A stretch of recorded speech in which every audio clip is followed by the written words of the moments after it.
or I guess just kind of what's been the message to the team, just picking up after Georgia and getting ready to go for this one? The message is we gotta make more winning plays. I thought they competed their tail off defensively.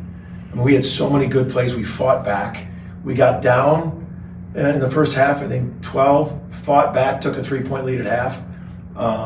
We did a ton of great things. I thought Mo gave us a great lift defensively.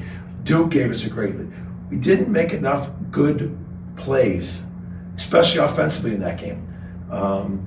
We took care of the ball better than we did at A&M. I thought we rebounded, against Georgia. They didn't.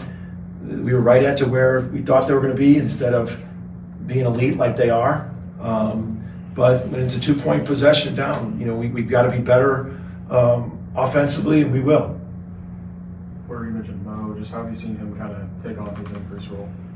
Well, I think what Mo's did, he's just going to be great at what he does.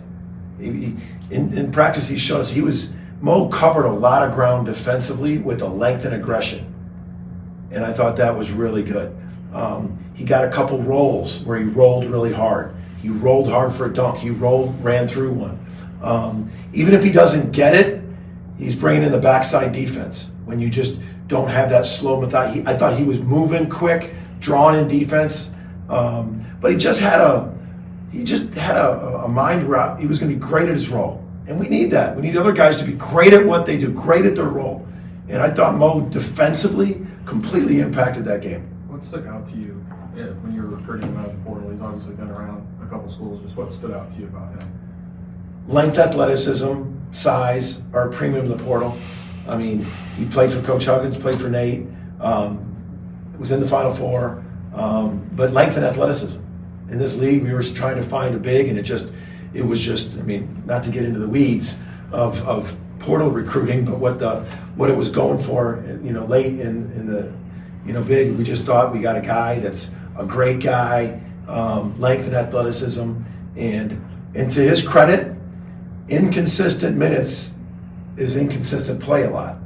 And his has been inconsistent. Sometimes Luke, depending on the ball screen coverage, goes in. With his length and athleticism, we went with Mo, and he had his mind right, game right, was ready, and he made his minutes count. And you just got to have more guys doing league play. You need as many guys playing well against the competition we're playing against. It's just, and I thought Mo played really well. How do you help him keep that consistency so that the minutes are consistent with the play? Just talking to him about his value. So this is really valuable, Mo. Like you rolling, as hard as you were rolling to the rim and attacking the rim, that brought value. Whether you got it or not, they got to bring the backside.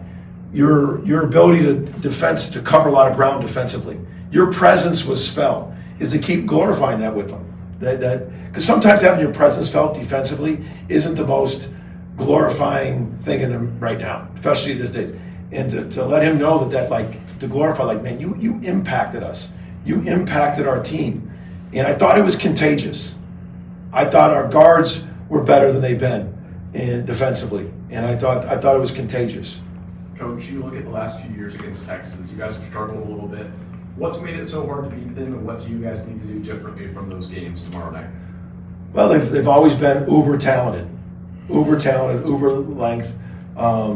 We've had, to beat them tomorrow, they have some elite scorers. They got some elite. I mean, they're defending too. I mean, they're doing both. Trey Johnson, the freshman, just a phenomenal shot maker at all levels. Mark Pope's done it a long time in a Power 5 conference. Kaluma, we've seen a lot at Kansas State. Shadrick, who's been there. Mark, we've seen Mark at Arkansas. So they've got a lot of scoring power, and then they play really hard on D. So we're going to have to be able to make them. They have an ability to make tough shots. We got to just continue to fight through and make it tough because they have a number of scoring options with it. You guys are both 0-3 in conference right now. I'm sure, it's early, obviously, but it feels like an even more important game between you guys. No one wants to be 0-4.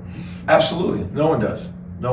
And the thing about it is, you look at our schedule, their schedule, and it's tough. But yeah, you've got to start logging up some wins. They know it, we know it, so no hiding that. But it is early. We got to be thinking, instead of like we have to win, we got to be saying, we got to play better.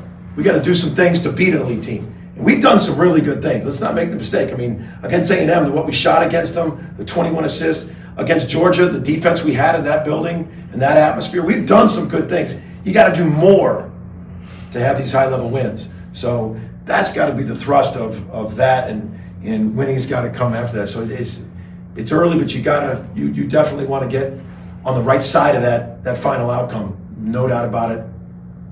Saturday was the first time Jeremiah couldn't bounce back in the second half. How's he responded, and what's been your role in that? I thought he had a great practice yesterday. The kid wants to be good. He's for him, he wants to play well. He wants to do well for the team. He's about winning. He's about all those things. And my role is to keep showing him the value he brings, teaching him situations, watching film with him, all those things I've done, and we're going to continue to do. But he gives us a high ceiling. He gives us a higher ceiling when he plays well. And you need that high ceiling in the SEC. And he gives you that. And we're going to help him get there. It's not like just sit back, we're waiting for him that. It's not. This is collaborative. He is special teammate, special player. It's collaborative, and we'll help him get there. But we have a higher ceiling when he's playing well. Well, along those lines, just through the first 3 conference games, what stands out about maybe how defenses are defending him, and just what's going to be key for him in terms of attacking that? It's just be who he is. Put pressure going downhill. Being physical offensively. I think he's you heard me say this before, he's a very physical offensive player. Like he can punish you, he can hit you. Is to have that aggression, but also make the right play. To understand that if you get 3 guys and you draw and you hit, for an open 3, that's the right play and glorify it. And he's doing the things you need to do it. He's keeping a good attitude. He's playing hard in practice. He's watching extra film. He's got a staff that is thing, and so that's the good thing is how receptive he is, but he just needs to be aggressive and play. It's hard for young people to play through mistakes because they start to mount. The pressure starts to mount on everyone, and we got to help them with that. Well, I've been trying to think how to ask you this question so you don't get into trouble, but the foul discrepancy was so big in this game. So when you come back and coach your team the next game, what do you talk to them about fouling or staying away from fouls or getting more fouls in games? Or do you even bring it up?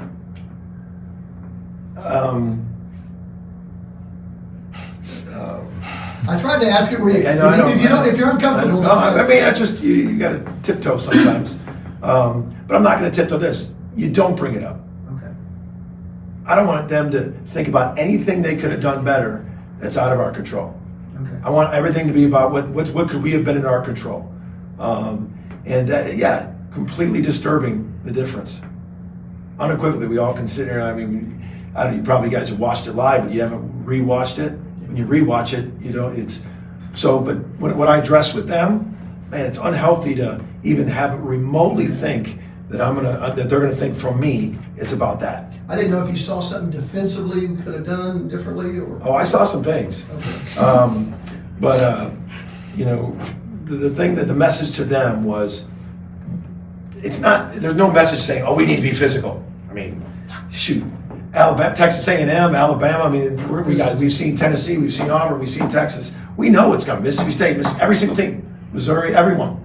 So it's not like, hey guys, guess what? We need to be physical. There's none of that. They know. They've played Michigan, Arizona, we played out. They know it's physicality. So it's, on everything matters. Where can we shrink the mistakes of things we have control in?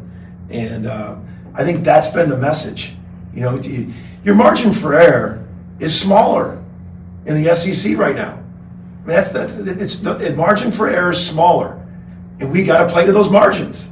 We got to shrink them. We've got to get that swing and our margin in our favor. It's not, there's not these big margins in the SEC. And that's the message, is that everything matters. How can we be the best team at getting better? Stay together, all right? Block out outside noises. Everybody wants to have, everyone's got social media. Block it out, man. It's us. Let's shrink the margins. There's small margins. Let's shrink them and end up on the right side of this. Can you remember the last time you played a game that started at 9 o'clock? Yeah, I do.